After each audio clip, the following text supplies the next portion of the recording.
नहीं कर सकते, स्वयं जवाहरलाल नेहरू ने कहा है। अब मुझे क्या कह रहे हो? नेहरू नेहरू नेहरू ने स्वयं कहा है। मैं रेफरेंस भी दे देता हूं। Nehru memorial museum and library, Jawaharlal Nehru collection, JNSG 143 के अंदर स्वयं जवाहरलाल नेहरू का शेख अब्दुल्ला जी को लिखा हुआ पत्र के मेरी गलती थी। मैं साहब किसी को कोट नहीं कर रहा। अरे यार, नेहरू जी ने लिखा है, सूरज समझते नहीं हो? अनुवाद हो रहा है या नहीं हो रहा है अंदर? ये नेहरू जी ने कहा है, मैंने नहीं कहा है। माने मैं तो नेहरू जी का कोट पढ़ रहा हूं, क्यों गुस्से हो रहे हैं मुझ पर?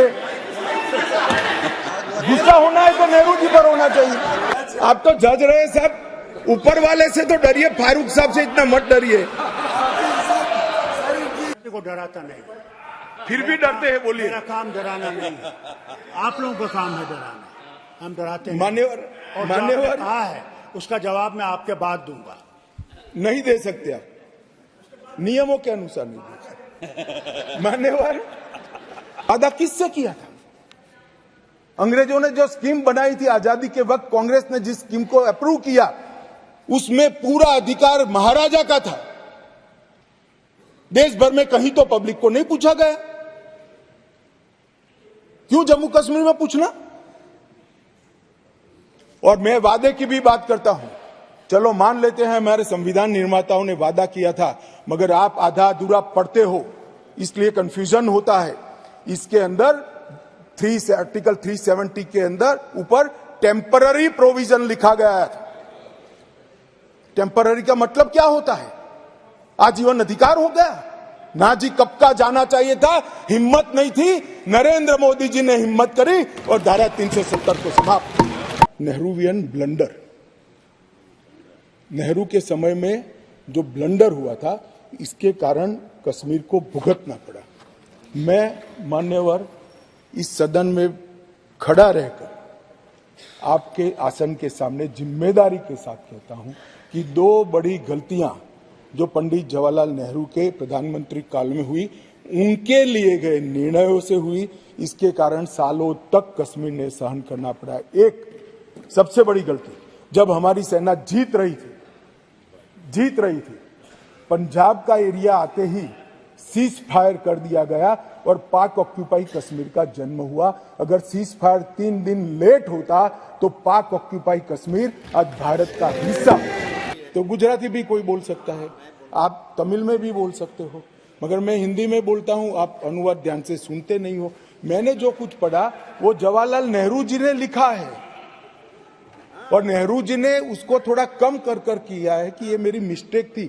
मिस्टेक नहीं थी, ब्लंडर था। इस देश की इतनी जमीन चली गई, इस देश की इतनी भूमि चली गई, वो ब्लंडर था।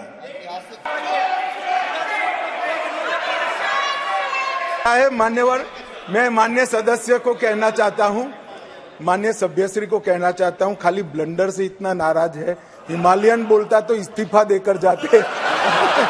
हमारी ट्रेजरी बेंच में बैठे हुए सदस्य ने कहा, मेरे साथी मंत्री ने कहा कि अमित भाई, उन्होंने सुबह बताया था आपको कि चले जाएंगे, आप पहले से कहते थे। मुझे कोई बताया नहीं, मेरी ऐसी बातचीत ऑफ द रिकॉर्ड कभी होती है, परंतु मैं जानता हूं कि पिछड़ा वर्ग की जब बात आती है, कांग्रेस कभी सहयोग नहीं करेगी, छोड़कर। इसलिए मुझे यहां तक विश्वास था कि पिछड़ा वर्ग को सम्मान देने की बात में कांग्रेस वोट दे ही नहीं सकती। और एक बहुत महत्वपूर्ण कानून, जो लोग कहते हैं, मैं कश्मीर के जो सांसद बैठे हैं उनको विशेष रूप से कहना चाहता हूं, क्या हुआ जो कहते हैं, इनको बताना चाहता हूं। मान्यवर, जब आतंकवाद चालू हुआ, निशाना बनाकर सबको भगाना शुरू हुआ, घड़ियाली आंसू बहाने वाले तो मैंने बहुत देखे। शब्दों से अच्छे तरीके से सांत्वना देने वाले मैंने बहुत नेता देखे हैं, मगर नरेंद्र मोदी एकमात्र व्यक्ति ऐसा है जिन्होंने इनके आंसू साच अर्थ में पोंछने का काम किया। मान्यवर, उनकी पीड़ा का हम कल्पना नहीं कर सकते।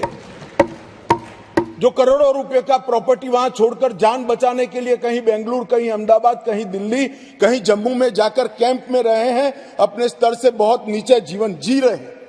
इनकी पीड़ा की कल्पना हम नहीं कर सकते बाकी के देश के हिस्से में रहकर, मगर जब वहां से भागे वो करोड़ों रुपए की संपत्ति किसी ने कब्जा ली। कब्जा लेने के बाद कहा कि अब तुझे कुछ नहीं मिलेगा, मैं जो देता हूं वो ले लो। औने पौने दाम में करोड़ों रुपए की संपत्ति एक प्रकार से छीन ली गई और प्रशासन चुपचाप बैठा, कोई कदम नहीं उठाए। और मान्यवर, हमने इसका रास्ता ढूंढा, नया कानून बनाया और वो रिट्रोस्पेक्टिव इफेक्ट से उनको वापस देने का काम भारतीय जनता पार्टी की नरेंद्र मोदी सरकार। ये पूछते हैं क्या हुआ था वो भी बताया और अब क्या हुआ वो भी बताया। और बहुत बोले हो, धैर्य रखना सुनने का, आज जरा धैर्य रखकर सुनना। और मेरा निवेदन है, जितने बैठे कम ही बैठे हैं, चले न जाए। मान्यवर, अधिवास प्रमाण पत्र लगभग 1.6 लाख लोगों को अधिवास प्रमाण पत्र देने का काम ये भारतीय जनता पार्टी की सरकार ने। नरेंद्र मोदी जी के प्रधानमंत्री बनने के बाद प्रति व्यक्ति 3250 रुपया और अधिकतम सीमा परिवार में 13,000 रुपया कैश डॉल दिया जाता है इन लोगों को। प्रति व्यक्ति 9 किलो चावल, 2 किलो आटा और 1 किलो मासिक चीनी देने का काम हमारी सरकार करती है माननीय। और पाक ऑक्युपाई कश्मीर से जो लोग आए थे उनको एक मुश्त 5.5 लाख रुपया एक साथ देने का काम ये नरेंद्र मोदी। जो लोग कहते थे कि क्या हुआ, आप तो मूल से ही कटे हो साहब, मूल के साथ संपर्क ही नहीं, कैसे मालूम पड़ेगा बदलाव क्या हुआ। इंग्लैंड में वैकेशन कर जम्मू कश्मीर के बदलाव का अनुभव नहीं कर सकते हो मान्यवर। हमने दादा बैठो, आपको नहीं कह रहा हूं दादा, बैठ जाइए। आप कहां कश्मीरी हो?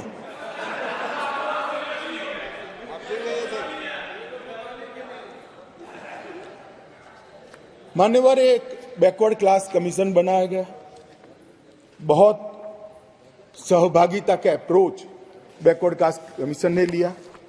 हितधारकों के साथ कई दौर का बैठक के किया। 198 प्रतिनिधि मंडल और 16,000 लोगों को की सुनवाई हुई। 750 दिन ये प्रक्रिया चली। सभी 20 डिस्ट्रिक्ट में जाकर ये सुनवाई की गई और लगभग 26,000 से ज्यादा पोस्ट में मिली हुई लिखित अर्जियों को भी संज्ञान में ले लिया गया। और जम्मू कश्मीर आरक्षण अधिनियम, इसके अंदर सुधार करने का अभी जो आया है उसमें से एक मूल तत्व, बाकी के 2 बिल तो ST department, schedule tribe department और पिछड़ा वर्ग डिपार्टमेंट लेकर आएंगे, मगर अभी एक तत्वतः फेरफार किया है, बदलाव किया है। जो मसूदी साहब कहते थे कि पहले भी था, हाँ था, पहले था, परंतु कमजोर वर्गों के लिए था। इसकी जगह संवैधानिक नाम अन्य पिछड़ा वर्ग देकर उनका सम्मान करने का काम नरेंद्र मोदी जी।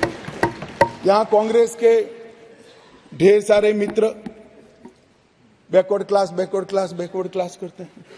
कुछ नेता होते हैं जिनको हाथ में कुछ लिखकर पकड़ा लो तो 6 महीने नया कागज ना आए तब वही बोलते रहे बैकवर्ड क्लासेस। भाई पहले आपका इतिहास तो देखो मान्यवर। मैं ऐतिहासिक सत्य के साथ इस सदन के अंदर स्टेटमेंट करने में झिझक नहीं रहा हूं कि बैकवर्ड क्लास का सबसे बड़ा विरोध और बैकवर्ड क्लास को रोकने का काम कोई एक पार्टी ने किया है तो कांग्रेस पार्टी ने किया है। मान्यवर, आज मैं पूछना चाहता हूं सदन के, पवित्र सदन के अंदर खड़े रहकर, पिछड़ा वर्ग आयोग को 70 साल से संवैधानिक मान्यता नहीं दी जाती थी। क्यों नहीं दी जाती थी? क्यों उनको यह सम्मान नहीं मिलता था, जबकि संविधान का मैंडेट था, मगर नहीं दिया गया। नरेंद्र मोदी जी ने इसको संवैधानिक मान्यता देने का। मैं आज पूछना चाहता हूं इस सदन के अंदर जो आम सभाओं में बैकवर्ड क्लास कर कर घूमते हैं, मैं फिर से कहता हूं, उनको मालूम नहीं है इनकी पार्टी ने क्या किया है। किसने काका साहेब कालेकर कमीशन का रिपोर्ट रोक कर रखा, वो जवाब होना चाहिए। देश की जनता को मालूम पड़ना चाहिए। मंडल कमीशन के रिपोर्ट तक जब तक वो सत्ता के बाहर नहीं गए तब तक लागू नहीं हुआ, और बाद में लागू हुआ भी तो विपक्ष के नेता ए नाते स्वर्गीय राजीव गांधी ने इसका विरोध किया, मान्यवर, विरोध किया। और आज वो बैकवर्ड क्लास की बात कर रहे हैं, मान्यवर, वो लोग बैकवर्ड क्लास की बात कर रहे हैं। कभी भी सेंट्रल एडमिशन स्कीम के अंदर बैकवर्ड क्लास को रिजर्वेशन देने का काम कांग्रेस पार्टी ने कभी भी नहीं किया। केवल और केवल नरेंद्र मोदी जी के नेतृत्व में भारतीय जनता पार्टी ने किया। सैनिक स्कूलों में भी दिया जाता है, नीट के अंदर भी दिया जाता है, और सेंट्रल स्कूल्स के अंदर भी पिछड़ा वर्ग के बच्चों को सम्मान के साथ पढ़ने की व्यवस्था ये भारतीय जनता पार्टी की सरकार ने। मान्यवर, अब आप इनको बिठा दीजिए।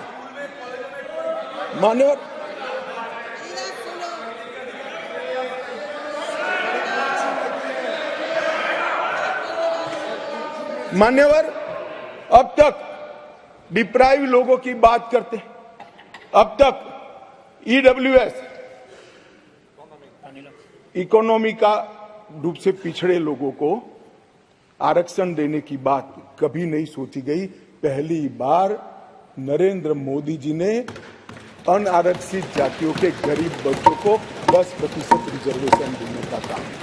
और मान्यवर, आज ये नामकरण में भिन्नता से क्या होता है इनको मालूम नहीं है, इनको मालूम नहीं है। मानो मेरी माँ का नाम कुसुम है, मैं उसको कुसुम बोलता हूँ और माँ कहता हूँ, दोनों को बीच में कितना अंतर है वो माँ को ही मालूम पड़ता है और किसी को मालूम नहीं। नाम तो वही है, व्यक्ति वही है, मगर किस भाव से बुलाया जाता है। जब बच्चा माँ कहकर बुलाता है तो जो प्यार और स्नेह और वात्सल्य आता है वो माँ से ही आता है, नाम से नहीं आता है। मान्यवर, ये नहीं समझ पाएंगे। ये भाषा का सुधार नहीं है, एक कंसेप्ट का सुझाव है, नजरिए का सुझाव है और देखने के दृष्टिकोण का सुझाव है जो नरेंद्र मोदी सरकार कर रही है।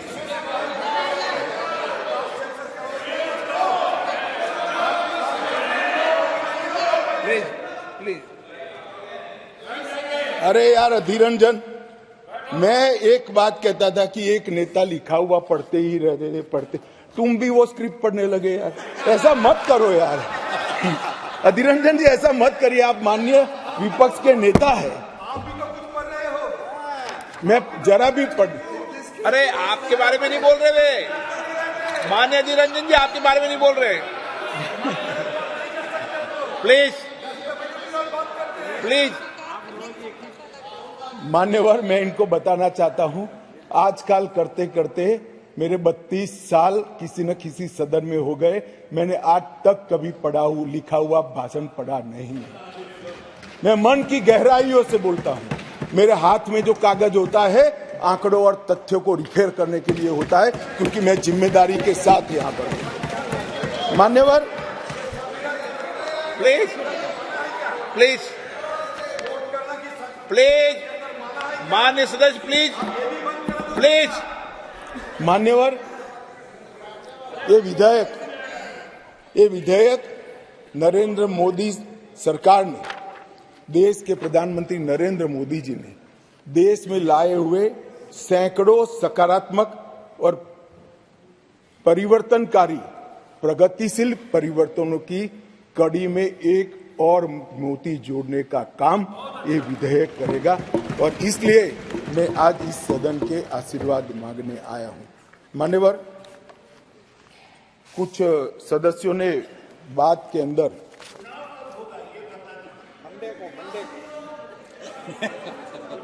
दादा धैर्य से सुनना पड़ेगा, अंत में बताऊंगा,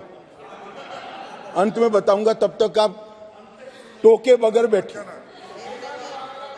मान्यवर, कुछ कानूनी और संवैधानिक मुद्दे खड़े कर दिए। पहले एक मॉरल बात लाए कि भाई जिस कानून के अंदर आप अमेंडमेंट लेकर आए हो वो कानून ही कोर्ट के सामने चैलेंज में है। मसूदी साहब तो हाई कोर्ट के जज रहे, विद्वान न्यायाधीश रहे हैं, अधिवक्ता अच्छे ही होंगे तभी तो जज बने होंगे।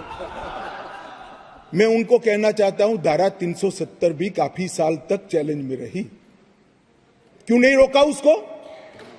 जब चैलेंज में थी तो धारा 370 को क्यों नहीं रोका गया?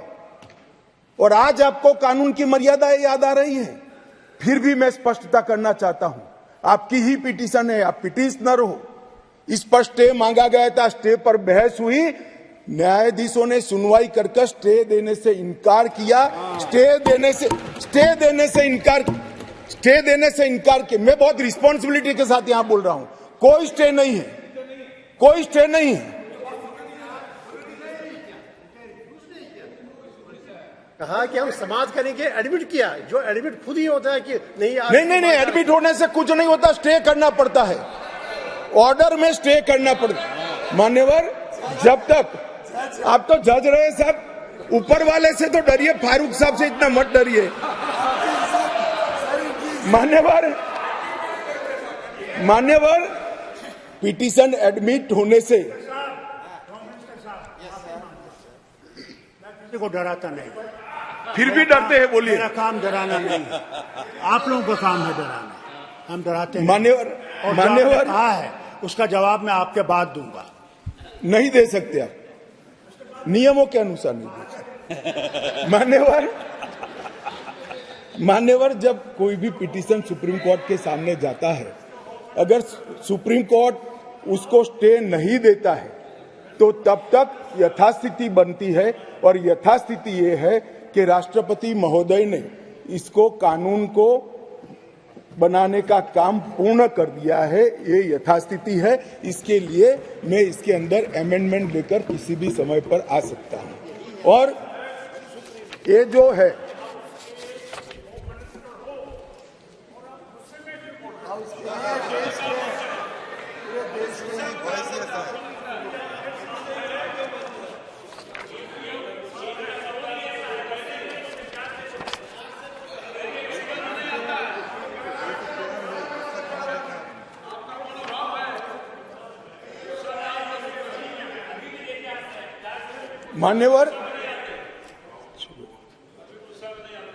मान्यवर, उसके बाद कहा गया मनीष तिवारी जी के द्वारा कि अनुच्छेद 3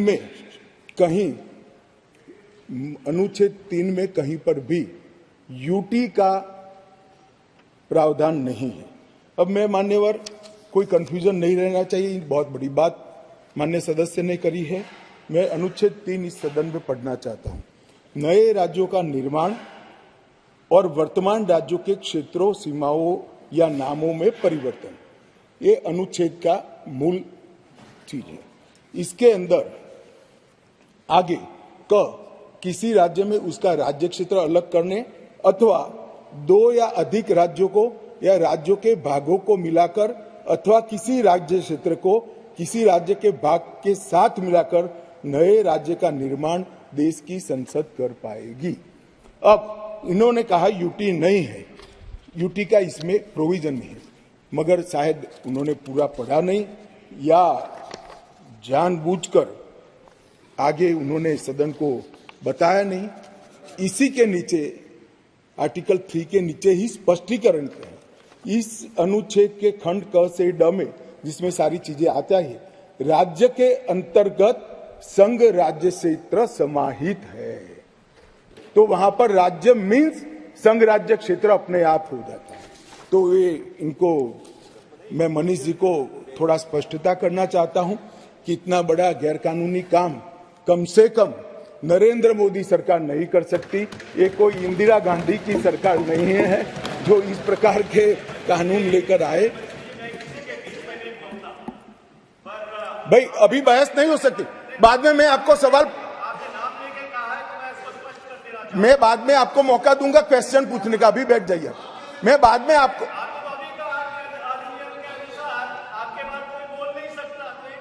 नहीं मगर प्रश्न देखिए मनीष जी, मैं प्रश्न ले सकता हूं। मैं महोदय को अभी कहता हूं, बाद में मनीष जी का प्रश्न। चलिए, ये भी नियमों के अंदर है।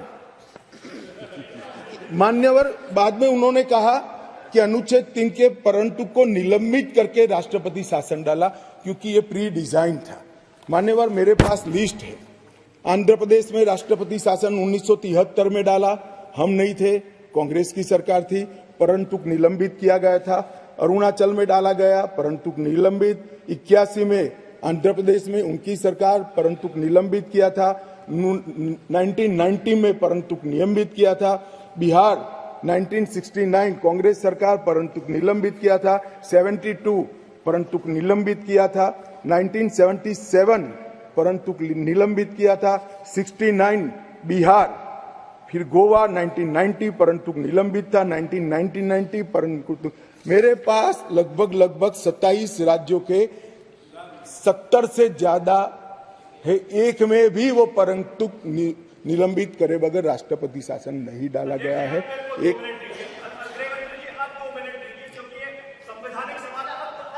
एक मिनट मानिए, ऐसे टाइम तो मैं दूंगा ना, प्लीज। मान्यवर, मैंने कहा उनको मैं जवाब सवाल पूछने दूंगा, वो क्यों इतने विचलित हो रहे हैं?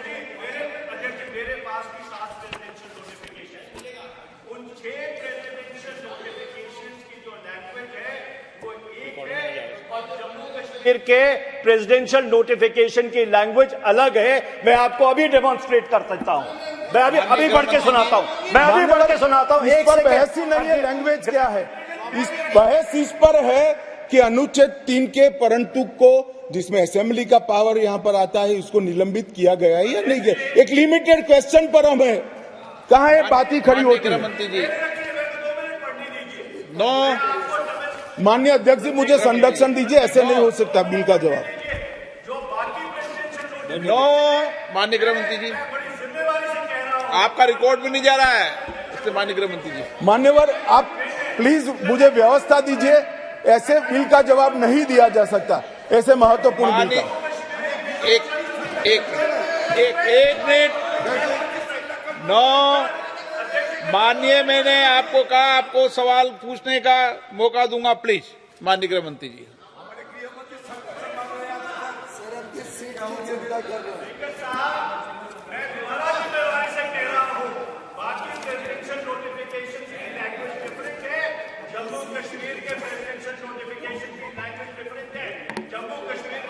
आप प्लीज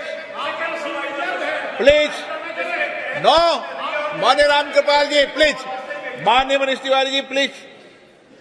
मान्यवर, ढेर सारे सदस्यों ने जम्मू कश्मीर में आतंकवाद की चिंता का जिक्र किया, वो चिंतित भी थे। अच्छी बात है, चिंता हो रही है, होनी भी चाहिए, सभी को होनी चाहिए। उन्होंने सीधा सीधा इसको आर्टिकल 370 को निरस्त करने से जोड़ा। उन्होंने क्या क्या हुआ, अब भी आतंकवाद चल रहा है। उन्होंने क्या क्या हुआ, अभी कुछ दिन पहले सेना के कुछ जवान शहीद हो गए, ऑफिसर प्लीज, ऑफिसर जवान शहीद हो गए, कुछ घटनाएं भी हुई। मान्यवर, किसी ने भी नहीं कहा था कि आर्टिकल 370 जाने के बाद कश्मीर में आतंकवाद समाप्त हो जाएगा। सुनिए ना, सुनिए, अरे भाई सुनो ना, मैंने कहा था आतंकवाद का मूल आर्टिकल 370 के कारण खड़ा हुआ अलगाववाद की भावना है। आर्टिकल 370 जाने से अलगाववाद में बहुत बड़ी कमी आने वाली है और इसके कारण आतंकवादी भावनाओं में कमी आएगी। रिकॉर्ड की बात है भाई अधीररंजन जी। अब मैं बताता हूं मान्यवर, 1994 से 2004, इसमें शासन पर मैं नहीं जा रहा, कालखंड बोल रहा हूं, कई शासन आए हैं। टोटल आतंकवाद की कुल घटनाएं 40,164 हुई। छोटी छोटी घटनाएं भी है, कुछ बड़ी भी है। 2004 से 14 मनमोहन सिंह सोनिया जी के शासन का समय आतंकवाद की घटनाएं 7,217 हुई, 7,270। और नरेंद्र मोदी सरकार में 14 से 23 तक सिर्फ 2,000 हुई, 70% की कमी आई। और मैं थोड़ा और एक्सप्लेन करना मांगता हूं कि ये जो 2197 आई है, इसमें से एक घटना का जिक्र है। 65% घटनाएं पुलिस की गई कार्यवाही के कारण अकर हुई है। मतलब कोई जगह पे सूचना मिलती है कि आतंकवादी छिपा है, पुलिस इस पर हमला करती है तो भी वो आतंकवादी मुठभेड़ मानी जाती है। इस प्रकार की 70% कमी आई है 2004 से 14 में और 14 से 23 में। नागरिकों के मृत्यु के अंदर 72% की कमी आई है और सिक्योरिटी फोर्सेस के मृत्यु के अंदर 59% की कमी नरेंद्र मोदी सरकार ने। इसलिए मैं कहता हूं, मैं ठीक ही कहता था, अलगाववाद की भावना का मूल, उसका उद्भव स्थान आर्टिकल 370 है, वो जाएगा। अलगाववाद की भावना भी over a period of time खत्म होगी और आतंकवाद भी खत्म। और कल पथराव की बात करते, मैंने 2 साल लिए हैं साहब। 2010 2654 पथराव की घटनाएं हुई थी 2010 में। 2023 में 0, एक भी पथराववाद की घटना। ऑर्गेनाइज हड़ताल जो कॉल देकर पाकिस्तान से कॉल देते थे इनके आका, और कश्मीर की वैली और जम्मू बंद हो जाते थे। 132 ऑर्गेनाइज हड़तालें हुई थी 2023 में, एक भी हड़ताल नहीं, एक भी बंद नहीं। मान्यवर, पथराव में नागरिकों की मृत्यु 2010 में 112 हुई थी, 23 में क्योंकि पथरावी नहीं हुआ है, नो इंजर्ड नो डेथ। मान्यवर, सिक्योरिटी फोर्सेस पथराव के कारण 6235 हुए थे इंजर्ड सिक्योरिटी फोर्सेस, और इस बार क्योंकि पथरावी नहीं हुआ है 0 इंजर्ड है। क्या बदलाव हुआ है? इनको मैं कहता हूं क्या बदलाव हुआ है। अरे इसी सदन में रहकर सारी मर्यादाएं तोड़कर अगर धारा 370 खत्म हुई तो खून की नदियां बह जाएगी कहते थे। खून की नदियां छोड़ो, कंकड़ चलाने की हिम्मत नहीं है किसी की। इस तरह की व्यवस्था भारतीय जनता पार्टी की सरकार। और मान्यवर, सीज फायर के वायोलेशन की घटना 2010 में एक साल में 70, 2023 में 2, घुसपैठ 2010 में 489, 2023 में सिर्फ 48, आतंकवादी मारे गए 112 मारे गए थे, कुल मिलाकर एवरेज निकाल दे तो 278 आतंकवादी मारे गए हमारे। मान्यवर, वापिस लौट गए, पहले 18 वापिस लौटे थे, अब 281 वापिस लौट गए। पाकिस्तान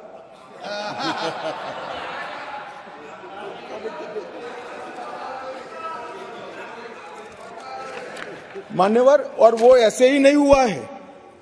जम्मू कश्मीर की लोगों की सुरक्षा और इनके जीवन की क्वालिटी सुधारने के लिए नरेंद्र मोदी जी के नेतृत्व में भाजपा सरकार ने अथक परिश्रम किया है।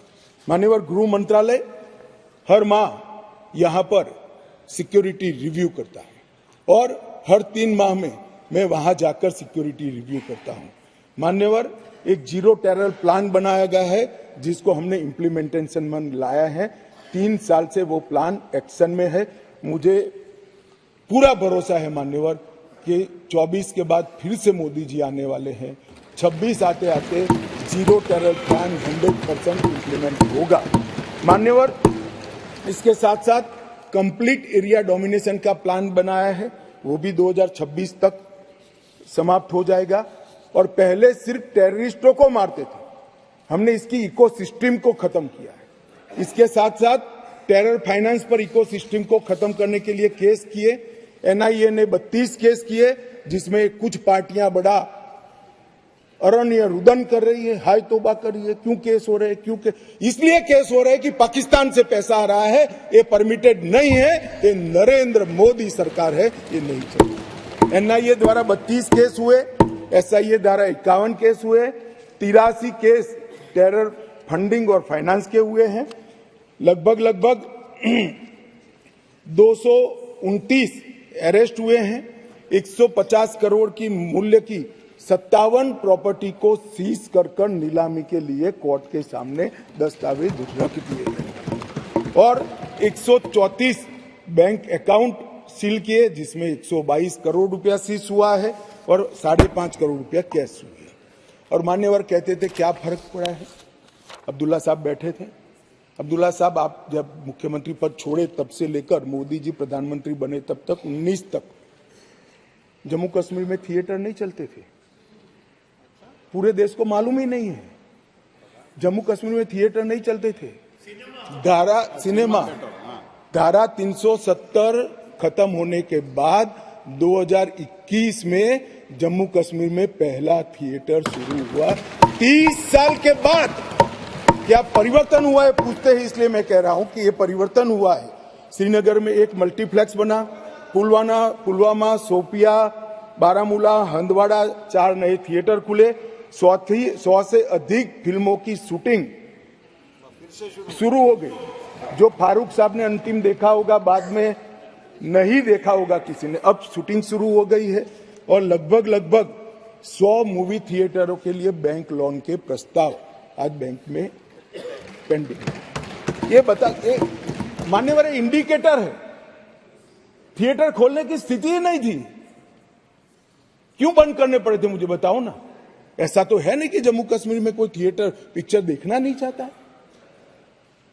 आराम से देखे जाते थे, मगर बंद करने पड़े थे।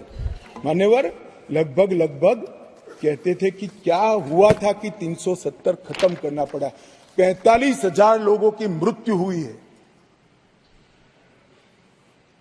और मैं मानता हूं ये 45,000 लोगों की मृत्यु की जिम्मेदार ये धारा 370 थी, जो नरेंद्र मोदी ने उखाड़ कर फेंक दिया। मान्यवर ढेर सारे परिवर्तन जो पूछते हैं क्या हुआ, मैं इसका जवाब देने के लिए खड़ा हूं। मान्यवर, जम्मू कश्मीर और लद्दाख को पहले एक अलग संविधान, अलग ध्वज और एक जमाने में अलग राजधानी, 2 राजधानियां हुआ करती थी। श्यामा प्रसाद मुखर्जी ने जिस उद्देश्य के लिए जान दी थी, कुछ सदस्यों ने इसको पॉलिटिकल नारा कहा। ये पॉलिटिकल नारा नहीं है, ये देश की इच्छा थी। इस देश में 2 संविधान न हो, 2 प्रधानमंत्री न हो और 2 झंडे न हो। देश का झंडा, देश का निशान एक ही होना चाहिए, एक ही निशान के तले पूरा देश है। और कुछ सदस्यों ने कहा हमसे वादा किया गया था। वादा किससे किया था? अंग्रेजों ने जो स्कीम बनाई थी आजादी के वक्त, कांग्रेस ने जिस स्कीम को अप्रूव किया, उसमें पूरा अधिकार महाराजा का था। देश भर में कहीं तो पब्लिक को नहीं पूछा गया। क्यों जम्मू कश्मीर में पूछना? और मैं वादे की भी बात करता हूं। चलो मान लेते हैं हमारे संविधान निर्माताओं ने वादा किया था, मगर आप आधा अधूरा पढ़ते हो, इसलिए कंफ्यूजन होता है। इसके अंदर आर्टिकल 370 के अंदर ऊपर टेम्पररी प्रोविजन लिखा गया है। टेम्पररी का मतलब क्या होता है? आजीवन अधिकार हो गया ना जी। कब का जाना चाहिए था, हिम्मत नहीं थी, नरेंद्र मोदी जी ने हिम्मत करी और धारा 370 को समाप्त। कोई वादा खिलाफी नहीं है। एक स्पिरिट जो संविधान का था कि आर्टिकल 370 टेम्पररी है, ये टेम्पररी का दिन ही नहीं आता था। मोदी जी ने 5 अगस्त को वो दिन ला दिया और टेम्पररी था वो चला गया। मान्यवर, पहली बार कश्मीरी, डोगरी, हिंदी और अंग्रेजी और उर्दू को राज्य की आधिकारिक भाषाएं बनाई। मान्यवर, राइट टू एजुकेशन एक्ट पहली बार, उसकी चर्चा होगी तब बताऊंगा, बैठ जाइए।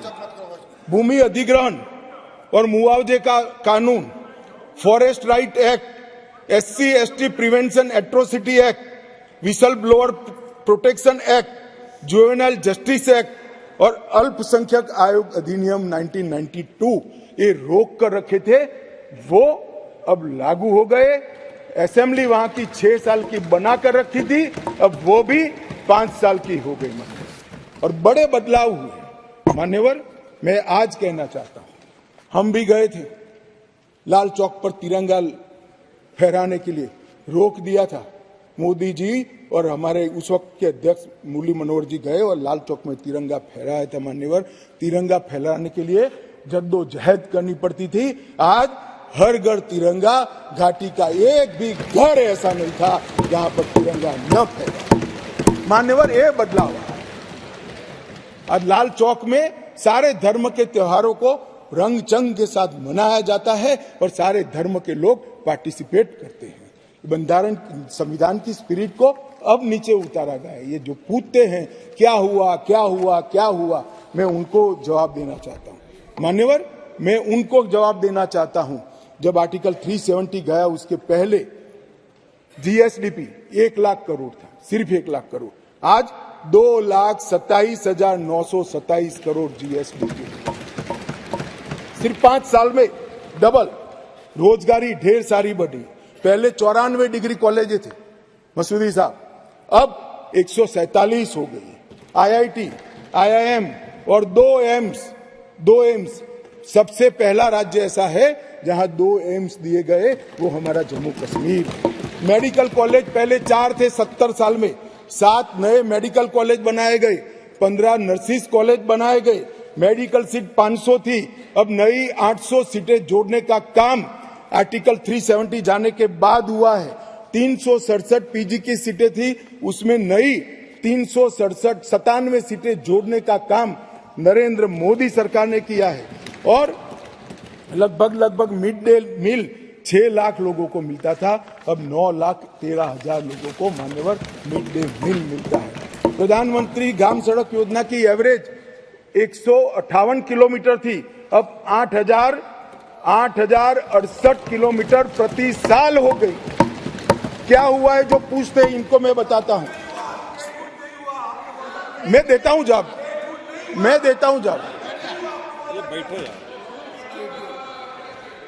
मान्यवर, स्मार्ट सिटी मिशन पहले था ही नहीं, अब 173 काम हुए हैं। प्रधानमंत्री आवास योजना में 70 साल में 24,000 घर दिए गए थे। ये 5 साल में 1,45,000 लोगों को घर देने का काम नरेंद्र मोदी सरकार। 75 साल में 4 पीढ़ियों ने 7,82,000 लोगों को पीने का पानी पहुंचा चुके थे। अब नए 13 लाख परिवारों को पीने का पानी पहुंचाने का काम नरेंद्र मोदी सरकार ने किया। मान्यवर, शिशु मृत्यु दर 22 थी, वो कम होकर 14.30 पर लाने का काम नरेंद्र मोदी सरकार ने किया है। और लगभग 47 जन औषधि केंद्र थे, इसकी जगह 227 जन औषधि केंद्रों पर आज सस्ती दवाइयां वहां पर 5 साल में मिल रही है। मान्यवर, स्पोर्ट्स में युवाओं की भागीदारी 2 लाख से बढ़कर 60 लाख तक पहुंची है, क्योंकि अब खेल हो सकते हैं। मान्यवर, पेंशन के लाभार्थी में 6 लाख से 10 लाख तक पहुंचे हैं। ये सारा परिवर्तन केवल और केवल नरेंद्र मोदी सरकार ने आर्टिकल 370 जाने के बाद किया है। और जो राष्ट्रपति शासन को क्रिटिसाइज करते हैं, उनको मैं बताता हूं, हम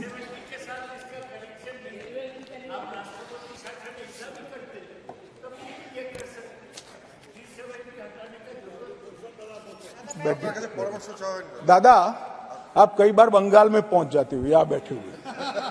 370 के कारण आतंकवाद घटा है।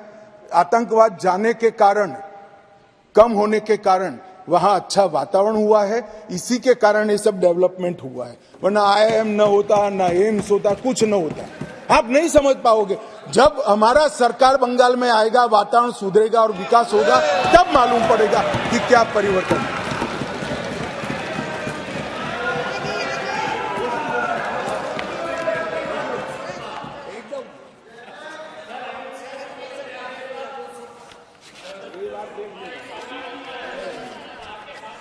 मान्यवर, प्रेमचंद्रन जी ने यहां से किसी सदस्य ने कहा, एक शब्द प्रयोग पर बहुत बड़ी आपत्ति की। मैं वो शब्द प्रयोग की अनुमोदन करने के लिए आज मेरी बात कहना चाहता हूं। मैं वो शब्द प्रयोग को सपोर्ट करना चाहता हूं। वो शब्द प्रयोग था नेहरूवियन ब्लंडर। नेहरू के समय में जो ब्लंडर हुआ था, इसके कारण कश्मीर को भुगतना पड़ा। मैं मान्यवर इस सदन में खड़ा रहकर आपके आसन के सामने जिम्मेदारी के साथ कहता हूं कि दो बड़ी गलतियां जो पंडित जवाहरलाल नेहरू के प्रधानमंत्री काल में हुई, उनके लिए गए निर्णयों से हुई। इसके कारण सालों तक कश्मीर ने सहन करना पड़ा। एक सबसे बड़ी गलती, जब हमारी सेना जीत रही थी, पंजाब का एरिया आते ही सीज फायर कर दिया गया और पाक ऑक्यूपाई कश्मीर का जन्म हुआ। अगर सीज फायर 3 दिन लेट होता तो पाक ऑक्यूपाई कश्मीर आज भारत का हिस्सा। एक ये चर्चा में करेंगे उस दिन, बैठ जाओ।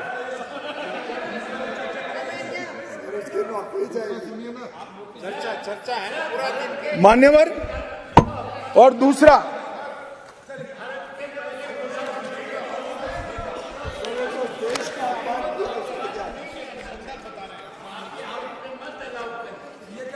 किसी का अपमान नहीं करे, संदर्भ बता रहे हो तो हिस्टोरिकल फैक्ट है। बैठो, बैठ जाइए।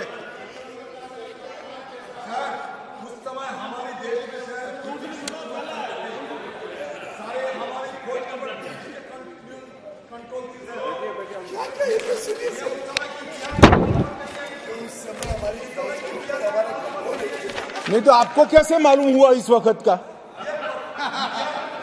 मान्यवर अभी तो एक ही का है, दूसरा तो सुने। उसका कंट्रोल नहीं था। बैठ जाओ। मेरा जन्म नहीं हुआ था।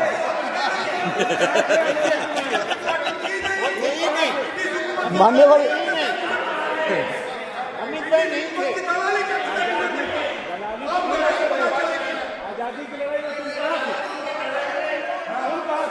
अरे तो माननीय गृह मंत्री जी ने, एक मिनट प्लीज दादा, माननीय गृह मंत्री जी ने ऑफिशियल स्टेटमेंट दे दिया था कि आजादी की लड़ाई के समय का पूरा स्टेटमेंट कोर्ट में दे दिया। अभी फिर दे देंगे। बेटा सुनो, आप बता दो साहब इनको एक बार। दूसरी गलती, दूसरा संदर्भ और कर दें आप। गलती नहीं, संदर्भ, सॉरी। मान्यवर एक ही गलती बताने से इतना तिल मिला गया। नहीं, मैंने हटा दिया। मैं तो सिर्फ नहीं, ऐसा नहीं है। मैं सिर्फ 2 ही बताना चाहता हूं। एक, पूरा कश्मीर जीते बगैर सीज फायर कर लिया, और दूसरा, यूएन के अंदर हमारे मसले को ले जाने की बहुत बड़ी गलती की। मान्यवर, मैं एक कोट अनकोट पढ़ना चाहता हूं। मैंने बहुत सावधानी से आपके द्वारा उठाए गए बिंदुओं को देखा। एक पत्र का हिस्सा है।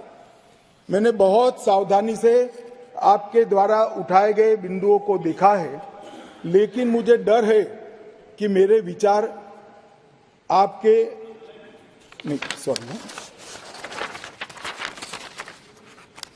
यूनाइटेड नेशन के अनुभव के बाद, मान्यवर, यूनाइटेड नेशन के अनुभव के बाद मैं इस निष्कर्ष पर पहुंचा हूं कि वहां से कुछ संतोषजनक नतीजे की उम्मीद नहीं की जा सकती।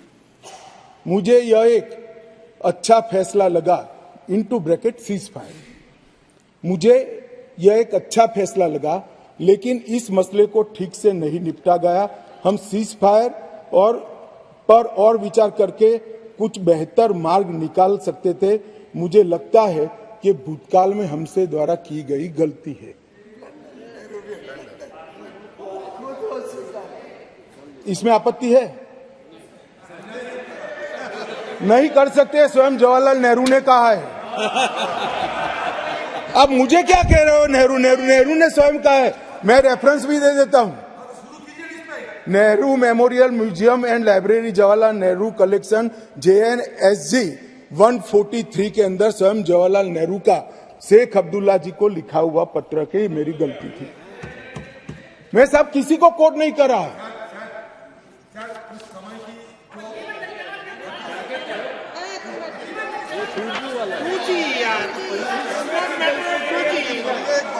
कम्युनिकेशन का मसला नहीं है।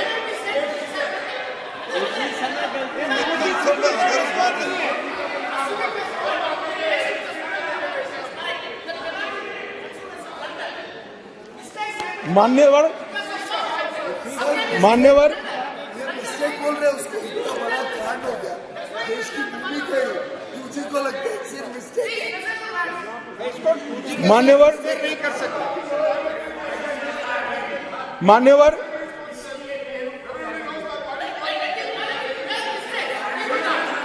सर ये सोचिए, भूमि चली गई, मिस्टेक बोलता है, ब्लंडर। मान्यवर, अरे यार ये नेहरू जी ने लिखा है, सूरज समझते नहीं हो? अनुवाद हो रहा है या नहीं हो रहा है अंदर? ये नेहरू जी ने कहा है, मैंने नहीं कहा है। माने मैं तो नेहरू जी का कोट पढ़ रहा हूं, क्यों गुस्से हो रहे हैं मुझ पर? गुस्सा होना है तो नेहरू जी पर होना चाहिए। ये उनका कोट है, मुझ पर गुस्से हो रहे हैं। मेरी तो समझ में ही नहीं आता है।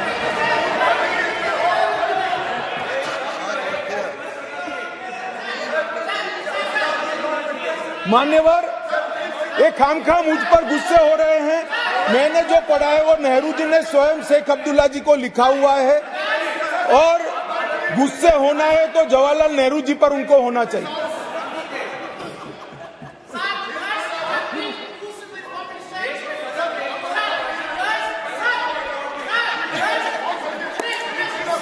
क्या हो रहा है इधर इधर? क्या हो रहा है? बैठिए प्लीज, बैठिए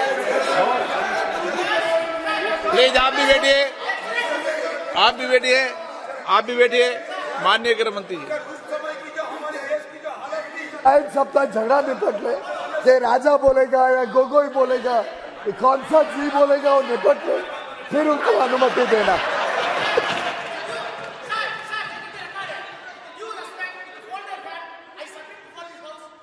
Home Minister, the words which are being used as against Nehru by the Home Minister are not at all matching to the stature of Home Minister. माननीय गृह मंत्री,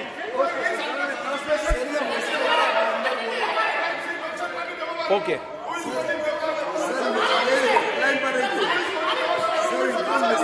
प्लीज प्लीज प्लीज बैठे, प्लीज। पीछे के senior member कह रहे हैं आपको प्लीज बैठ जाइए।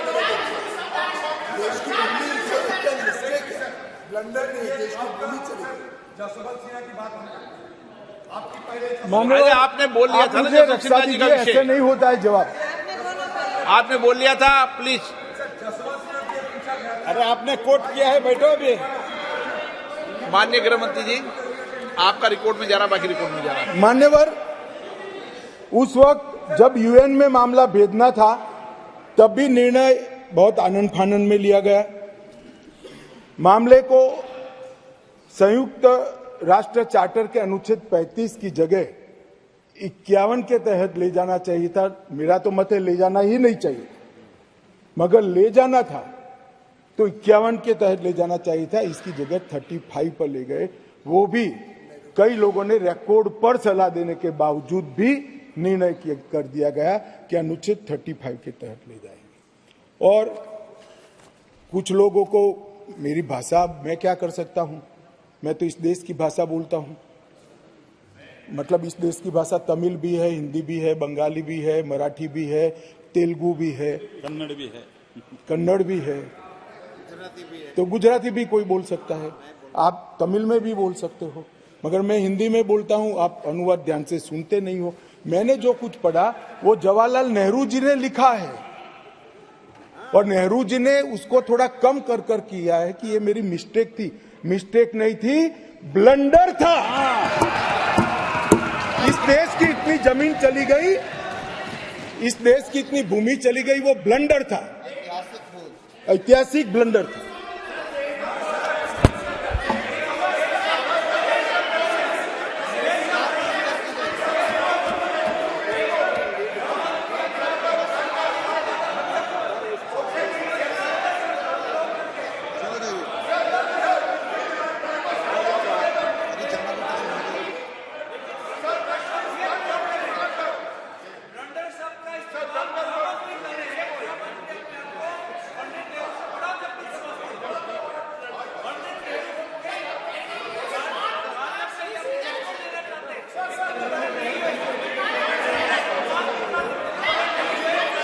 मान्यवर, माननीय सदस्य, ये शब्दों की व्याख्या को समझो प्लीज। नो प्लीज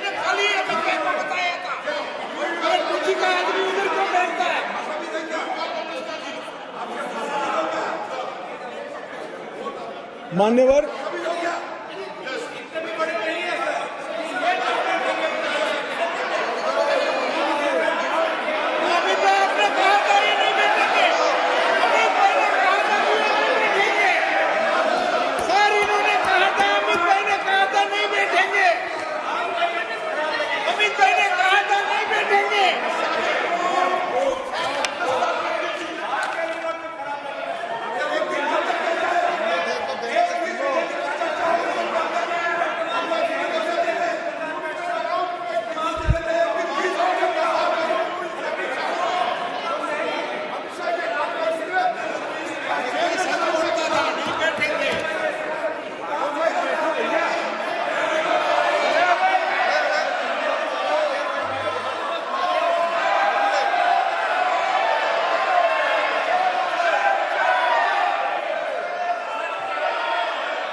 माइक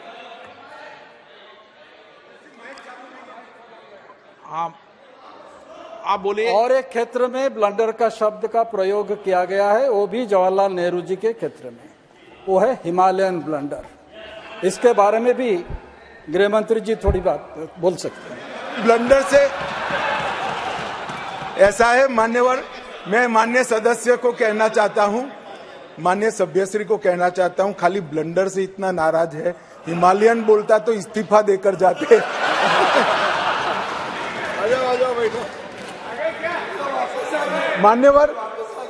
मान्यवर मुझे अभी एक हमारी ट्रेजरी बेंच में बैठे हुए सदस्य ने कहा, मेरे साथी मंत्री ने कहा कि अमित भाई उन्होंने सुबह बताया था आपको कि ये चले जाएंगे, आप पहले से कहते थे। मुझे कोई बताया नहीं, मेरी ऐसी बातचीत ऑफ द रिकॉर्ड कभी होती है, परंतु मैं जानता हूं कि पिछड़ा वर्ग की जब जब बात आती है कांग्रेस कभी सहयोग नहीं करेगी, छोड़कर। इसलिए मुझे यहां तक विश्वास था कि पिछड़ा वर्ग को सम्मान देने की बात में कांग्रेस वोट दे ही नहीं सकती, देने की ना उनको परमिशन है, ना उनको मैंडेट है, ना उनको इच्छा है, इसलिए वो चलेगी। माननीय प्रधानमंत्री जी ने 2014 में 80,000 करोड़ की लागत से 63 परियोजना जो अब तक 70 साल तक कश्मीर को इग्नोर किया गया और समग्रता से कश्मीर के विकास के लिए बिजली, इंफ्रास्ट्रक्चर के प्रोजेक्ट, इरिगेशन, एजुकेशन, मेडिकल सुविधाएं, ये सभी चीजों को समाहित करती हुई 63 परियोजना 80,000 करोड़ की लागत से बनाई। इसमें लगभग 9 परियोजनाएं 21,000 करोड़ की लद्दाख की थी जो अब अलग यूटी में चली गई, परंतु जम्मू कश्मीर की बात करें तो 32 परियोजनाएं 58,477 करोड़ की लगभग पूरी हो गई है और 58,000 करोड़ में से 45,800 करोड़ रुपए का व्यय समाप्त। ये मैं बताता हूं, ये कह रहे कि क्या हुआ है इसके लिए मैं कुछ योजनाओं का नाम भी जरूर पढ़ना चाहूंगा। 5,000 मेगावाट के लक्ष्य रखकर 4,287 करोड़ की 642 मेगावाट की कीरू हाइड्रो परियोजना, क्वार हाइड्रो परियोजना 540 मेगावाट 5,000 करोड़, रतले हाइड्रो परियोजना 5,200 करोड़ 850 मेगावाट, 8,112 करोड़ की 1,000 मेगावाट की सोपाक दल दूल हाइड्रो परियोजना, सावलकोट हाइड्रो परियोजना 1856 मेगावाट की 2300 करोड़ की, और शाहपुर कंडी बांध सिंचाई और बिजली परियोजना 2793 करोड़ की। सिर्फ जल विद्युत के अंदर इतना सारा पैसा ये 10 साल के अंदर इन्वेस्ट हुआ है। और पहली बार सौर ऊर्जा 1600 मेगावाट की प्राप्त करने के लिए भी प्रोजेक्ट वहां पर डाला गया। 38 ग्रिड स्टेशनों का निर्माण हुआ, 467 किलोमीटर नई ट्रांसमिशन की लाइनें बिछाई गई, 266 उप स्टेशनों को बनाया गया और 11,000 सर्किट किलोमीटर की HT और LT लाइनों को बिछाने का काम नरेंद्र मोदी सरकार ने किया है।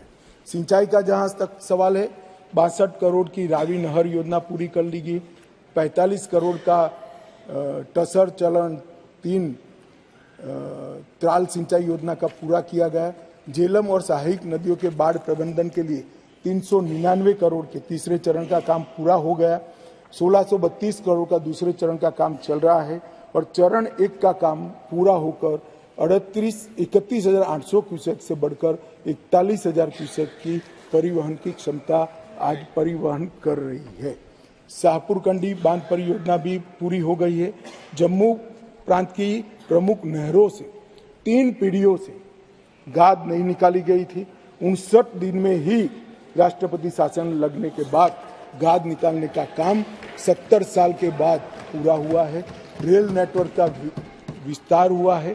3,127 करोड़ रुपए की अनुमानित लागत से 8.45 करोड़ की लंबी विंड ट्यूब काजीकुंड बनिहाल सुरंग का निर्माण हो गया है और लगभग 8,000 किलोमीटर नए रोड ग्रामीण सड़क योजना के बना है। जम्मू कश्मीर के 10 शिल्प को GI टैग मिला। डोडा का गुच्छी मशरूम भी GI टैग मिला। RS पुरा के बासमती चावल को जैविक प्रमाण पत्र जारी किया गया और समग्र कृषि विकास के लिए 5,013 करोड़ की योजना की गई। पूरे देश में सिर्फ गरीब व्यक्तियों को 5 लाख तक का स्वास्थ्य का पूरा खर्चा सरकार उठाती है साहब। पूरे देश में सिर्फ गरीबों का उठाती है। जम्मू कश्मीर में सभी व्यक्तियों का 5 लाख तक का पूरा खर्चा आज सरकार उठाती है। हमने बहुत रुजुता के साथ, बहुत संवेदनशीलता के साथ जम्मू कश्मीर को संभालने का कहा है। जो लोग कह रहे थे क्या हुआ, भारतीय जनता पार्टी का शासन आने के बाद अंतिम पर्यटक 14 लाख थे। अब 2022-23 में 2 करोड़ पर्यटकों ने जम्मू कश्मीर का, और जून 23 तक 1 करोड़ समाप्त हो गया है। मुझे विश्वास है कि 2 करोड़ का भाजपा सरकार, नरेंद्र मोदी सरकार का रिकॉर्ड नरेंद्र मोदी सरकार ही समाप्त हो। इस दिसंबर में रिकॉर्ड किया। जम्मू कश्मीर जो एक ऐसा गंतव्य स्थान बना है जिसका वातावरण प्राकृतिक हो, मानांक वैश्विक हो, दृष्टिकोण आधुनिक हो, आतिथ्य पारंपरिक हो और अनुभव में मनोरंजन और रोमांच दोनों हो, इस प्रकार का एक पर्यटक स्थल आज बना है। होम स्टे की नीति बनी है, फिल्म की नीति बनी है, हाउस बोट के लिए भी एक पॉलिसी बनाने का काम कर रहा है। जम्मू रोपवे परियोजना 75 करोड़ खर्च कर पूरा कर ली गई है और इंडस्ट्रियल पॉलिसी भी पूरी कर ली गई है। और मैंने फिर से, आप फारूक साहब आए इसलिए फिर से कहना चाहता हूं कि पूरे देश भर में गरीबों को ही 5 लाख रुपया का स्वास्थ्य का पूरा खर्चा नरेंद्र मोदी सरकार उठाती है। जम्मू कश्मीर में सभी लोगों का 5 लाख।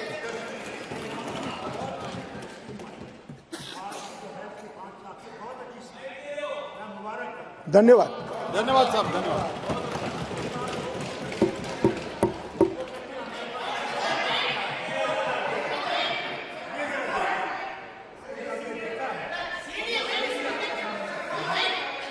अरे राजा एक टेली कम्युनिकेशन का नहीं है यार, कश्मीर का है। काहे को खड़े हो जाते हैं?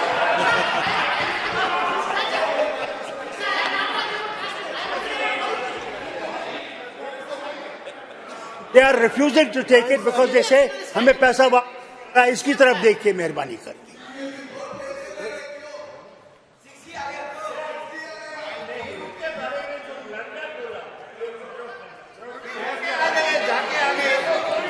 मान्यवर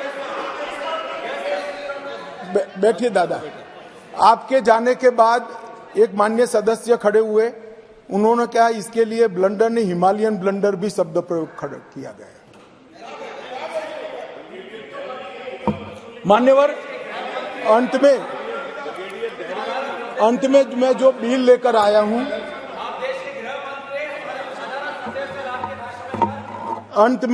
मैं जो बिल लेकर आया हूं वो सालों से जो वंचित थे, अधिकारों से वंचित थे, अपना देश, अपना प्रदेश, अपना घर, अपनी भूमि, अपनी जायदाद छोड़कर अपने ही देश में निराश्रित हो गए, ऐसे लोगों को अधिकार लेने का बिल है। जिनका देश ही छूट गया, ऐसे लोगों को अधिकार लेने का बिल है।